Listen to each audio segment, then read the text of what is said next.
Hello friends, welcome to my YouTube channel cooking journey with ફ્લેવરમાં હું મેઘા પંચાલ આપનું સ્વાગત કરું છું। તો આજે આપણે સાતમ સ્પેશિયલ બનાવીશું પાપડી ચાટ માટેની પાપડી અને કટોરી ચાટ માટેની કટોરી। તો ચાલો બનાવવાની શરૂઆત કરીએ। માટે મેં અહીં 2 વાટકી મેંદો લીધો છે। તમે કોઈ પણ માપથી મેંદો લઈ શકો છો અને 4 ચમચી તેલ લીધું છે। તેલને આપણે ગરમ કરી લઈશું। તેલને મેં થોડું ગરમ કરી લીધું છે। હવે આ તેલને આપણે મોણ તરીકે એડ કરીશું।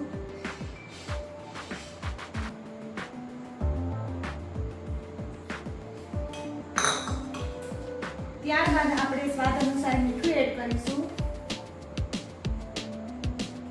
અને ચપટી અજમો એડ કરીશું। અજમાને આપણે હાથથી મસળી લઈશું। હવે ચમચી વડે આપણે લોટને ભેગો કરી લઈશું।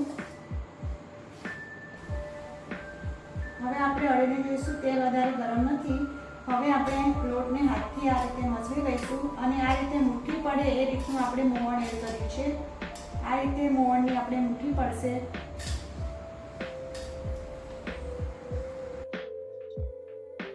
હવે આપણે થોડું પાણી એડ કરી અને ભાખરીનો લોટ બાંધીએ એ રીતનો લોટ બાંધી લઈશું। પાણી આપણે થોડું થોડું એડ કરીશું।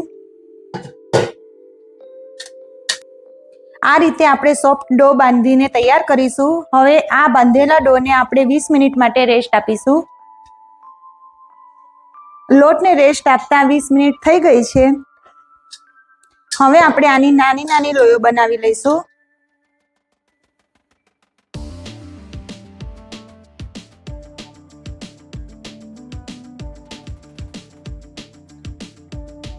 આ રીતની આપણે આટલી નાની નાની લોયો બનાવી લઈશું। હવે આપણે આની પૂરી વણી લઈશું। આ રીતની આપણે પૂરી વણીને તૈયાર કરીશું। પૂરીની થિકનેસ આપણે આટલી રાખીશું, બહુ જાડી નહીં ને બહુ પાતળી નહીં, મીડિયમ। હવે આપણે વાડકી લઈશું અને એના ઉપર આપણે તેલ લગાવીશું આ રીતે। અને આ જે પૂરી વણી હતી એ આપણે વાટકી પર મૂકીશું।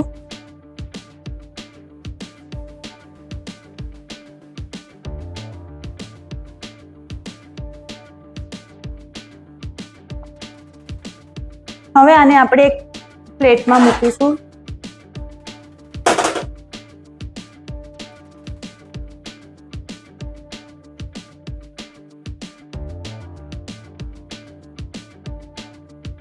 આ રીતે કટોરી ઉપર મેં પૂરી કરી છે। હવે ફોકની મદદથી આપણે એને આ રીતે કરી લઈશું જેથી આ જે કટોરી છે એ આપણે ફૂલે નહીં।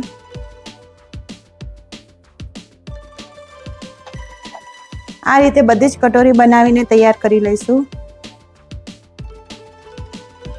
કટોરી ફ્રાય કરવા માટે મેં તેલ ગરમ મૂકી દીધું છે। હવે આ કટોરીને આપણે તેલમાં ફ્રાય કરી લઈશું। તેલ ગરમ થઈ ગયું છે। હવે આપણે કટોરીને ફ્રાય કરી લઈશું। આ રીતે આપણે વાડકી સાથે જ આખી મૂકી દઈશું। ગેસની ફ્લેમ આપણે મીડિયમ ટુ લો રાખીશું।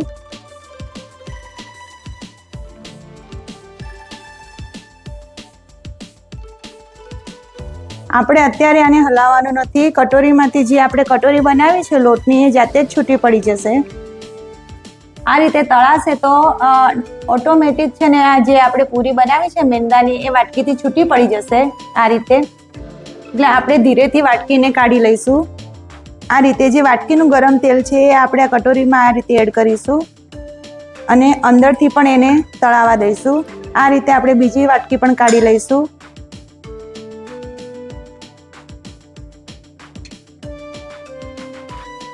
આ રીતે ત્રીજી વાટકી છે એ પણ કાઢી લઈશું અને જે વાટકીનું ગરમ તેલ છે આમાં એડ કરીશું આ રીતે। એટલે અંદરથી પણ આપણી વાટકી જે છે એ તળાઈ જશે। આ રીતે આપણે એને એકવાર પલટાવી લઈશું।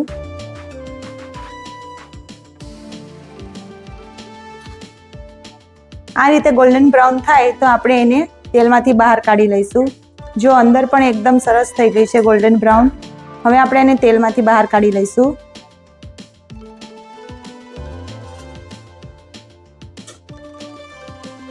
જ્યારે આપણે કટોરી સાથે અંદર તેલમાં ડીપ કરીએ છીએ ત્યારે આપણે એકદમ સાવચેતી રાખવાની હોય છે, કારણ કે તેલ એકદમ ગરમ હોય છે, તેના છાંટા આપણી પર પણ આવી શકે છે, એટલે એ કામ આપણે એકદમ પેશન્સ સાથે કરવાનું. આ રીતે આપણે બીજી બેચ પણ તૈયાર કરી લઈશું. અહીં કટોરી આપણે ધ્યાનથી નાખીશું તેલમાં. જ્યારે આપણે પૂરી વણીએ ત્યારે જ ફોકની મદદથી આપણે આ રીતે કાણા પાડી લઈશું. વાટકી ઉપર પણ પાડો તો ચાલશે, પણ આ રીતે પાડશો એ આગળ પડશે, એટલે જેનાથી આપણે જે કટોરીની પૂરી છે એ ફૂલે નહીં. તો કટોરી ચાટ માટેની કટોરી બનીને તૈયાર છે. તો હવે કટોરી ચાટ બનાવીશું આપણે નેક્સ્ટ વિડીયોમાં. તો કટોરી ચાટ માટેની કટોરી બનીને તૈયાર છે. તો હવે આપણે જે ડો બનાવ્યો હતો એમાંથી જ આપણે પાપડી ચાટ માટેની પાપડી બનાવી લઈશું. તો ચાલો બનાવવાની શરૂઆત કરીએ. પાપડી ચાટ માટેની લોયો બનાવી લઈશું. આપણે નાની નાની મીડિયમ સાઈઝની લોહી બનાવીશું. આ રીતે આપણે મીડિયમ સાઈઝની લોહી બનાવી લઈશું. હવે આ રીતની આપણે નાની નાની પૂરીઓ વણી લઈશું. હવે ફોકની મદદથી આપણે આ રીતે કાણા પાડી લઈશું, જેથી આપણી પાપડી ચાટની પાપડી છે આ એ ફૂલે નહીં. હવે આને બીજી રીતે પણ આપણે બનાવી શકીએ છીએ. આ રીતે આપણે આ સાઈઝની મોટી લોયો લેવાની, આને એક સરખું રાઉન્ડ કરી લેવાનું.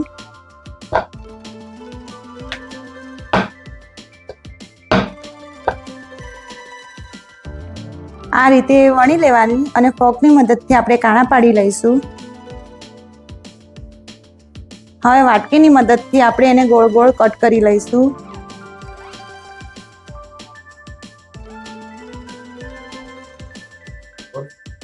આ રીતે આપણે બધી જ પાપડી બનાવીને તૈયાર કરી લઈશું. આપણે જ્યારે આ વાટકીથી પૂરીને કટ કરીએ છીએ તો આ રીતે એક જ શેપમાં આપણી બધી પૂરી બનીને તૈયાર થઈ જાય છે. આ રીતે બધી પાપડી ચાટ માટેની પાપડી બનાવીને મેં તૈયાર કરી લીધી છે. હવે આપણે તેલને ગરમ કરી લઈશું. તેલ ગરમ થઈ ગયું છે. આપણે તેલને વધારે ગરમ નહીં કરીશું. હવે આપણે જે આ પાપડી છે એ આપણે એડ કરીશું તેલમાં. આ રીતે બધી જ પાપડી આપણે એડ કરી દેવાની છે અને ગેસની ફ્લેમ આપણે એકદમ મીડિયમ રાખીશું.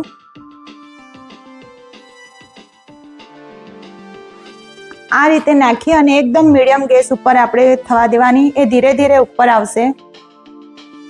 આ રીતે આપણે મીડિયમ ગેસની લો ઉપર થવા દઈશું, તો જેથી આ પાપડી છે એકદમ ક્રિસ્પી બનશે અને આપણે એને 10 થી 15 દિવસ માટે સ્ટોર પણ કરી શકીએ છીએ.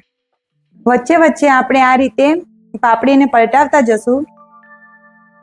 જો આછા ગુલાબી રંગની થઈ રહી છે, હજુ આપણે 2 થી 3 મિનિટ એને થવા દઈશું.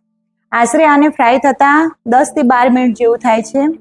પાપડી તળાઈને રેડી થઈ ગઈ છે. હવે આપણે એને તેલમાંથી બહાર કાઢી લઈશું.